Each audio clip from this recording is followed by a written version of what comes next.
Recently, I wrote about being constrained, and then this week I was at a traditional boat muster at Toberonachie on the Isle of Ling. Watching boats sailing and comparing them to boats with engines who can drive anywhere, you start to realise how constrained yachts are. They can't just go anywhere, but are restricted by both the wind and the tide. Boats with sails can't move directly towards the wind. Instead, they need to zigzag back and forth, known as tacking. On each tack, as they go diagonally across the wind, they'll get a little closer to their destination. They're also limited by the movement of water and tidal streams. They can sail directly against them, but depending on their strength, may simply be pushed backwards. The design of the sailing boat may have some impact on how well it copes with these external limitations.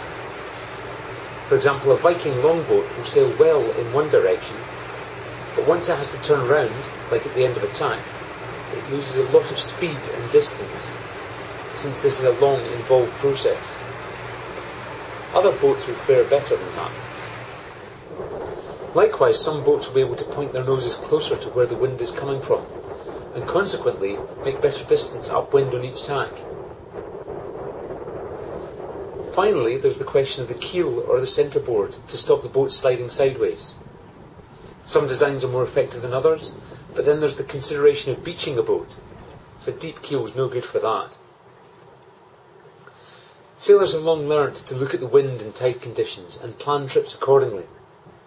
They might change their boat setup, alter their departure time, or pick a new route. If the conditions are very bad, they may postpone their trip for several days, remaining in the safety of a harbour. Unless the journey is deemed unnecessary, though, they will go sometime when they can use the conditions to their advantage. If all else fails, a boat can always stop by lowering their sails and pulling up onto a sheltered beach, or by throwing an anchor overboard so that the wind and tide no longer have an effect. They won't make ground forwards, but at least they're no longer being driven backwards. What about you? Do you see constraints and abandon what you want to do? Or rather, do you find a way to make the most of any favour that those constraints can provide? How have you recognised them and accepted the limitations of where you are in order to maximise your strengths in the current prevailing winds?